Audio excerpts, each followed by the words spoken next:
Alhamdulillah Rabbil Alamin. Assalatu wassalamu ala Rasulillahil Karim. Amma ba'd. Assalamualaikum warahmatullahi wabarakatuh. Alhamdulillah, tayo muli magpasasalamat sa Allah subhanahu wa ta'ala at sa lahat ng kanyang mga biyaya na pinagkaloob sa atin ng dakilang Allah subhanahu wa ta'ala. Mga kapatid sa Islam, nais mo bang mapalapit sa Allah subhanahu wa ta'ala? Nais mo bang makamit ang pagmamahal ng Allah subhanahu wa ta'ala? Pakinggan mo ang hadis ng Propeta Muhammad sallallahu alaihi wasallam. An Abdullah ibn Umar radiyallahu anhuma anna rajulan jaa ila an-nabi sallallahu alaihi wasallam faqala ya Rasulullah man ahabbu an-nasi ila Allah wa ayyu al-a'mal ahabbu ila Allah faqala sallallahu alaihi wasallam ahabbu an-nasi ila Allah anfa'uhum lin-nas wa ahabbu al-a'mal ila Allah sururun tudkhiluhu ala muslim aw takshifu anhu qurbah aw taqdi anhu daynan aw tatrudu anhu ju'an aw kama qala sallallahu alaihi wasallam.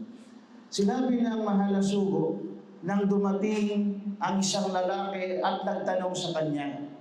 Sabi ng isang lalaki, ya Rasulullah, sino ba ang pinakaminamahal na ni Allah sa mga tao?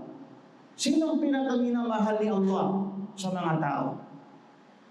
At ano ang gawain pinakaminamahal ni Allah? Anong mga gawain na ito?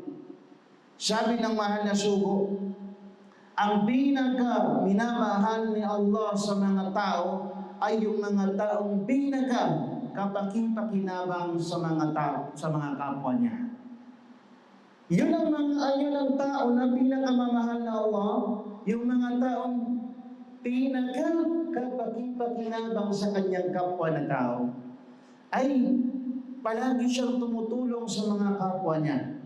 At ang sinabi ng mahal na sallallahu alaihi wasallam, at ang pinakaminamahal na gawain, minamahal ng Allah subhanahu wa ta'ala, ang magpasok ka ng kasiyahan sa puso ng isang Muslim. Magbigay ka ng kasiyahan sa kanya. At ang pangalawa, ihahon mo siya mula sa kanyang kahirapan. Yun ang mga gawain na pinakaminamahal ng Allah. Magbigay ka ng kasiyahan sa kapwa mo. Iahon mo siya mula sa kahirapan. O di kaya, bayaran mo ang kanyang mga utang. Pangatlo, o kaya ialis mo siya mula sa pagkagutom. Bibigyan mo siya ng pagkain. Mga mahal na kapatid sa Islam. Ang tanong ng isang lalaki na ito ay simple lamang, pero napakalalim na kahulugan, na kung saan ang sagot ng mahal na sugo, ang pinakaminamahal ng Allah ay hindi sa dami ng sala, hindi sa dami ng pag-aayuno, bagkus ang pinakaminamahal ng Allah ay yung mga taong maraming pakinabang sa kanyang kapwa niya tao. At matulungin siya sa kapwa niya, mapagmahal siya sa kapwa niya.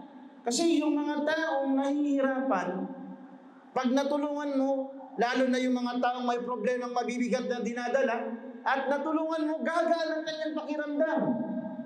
Pangalawa, yung mga taong maraming utang, hindi lang ito emosyonal, bagkos pati spiritual, nadadamay sa kanya. Pero pag ito ay nabayaran mo, para bang inalis mo ang tinik sa kanyang mga ulo.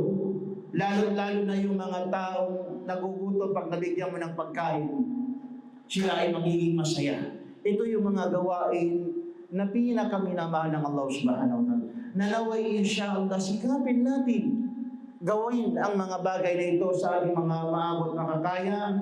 Naway kaubigan tayo ng Allah subhanahu wa ta'ala. Assalamualaikum warahmatullahi wabarakatuh.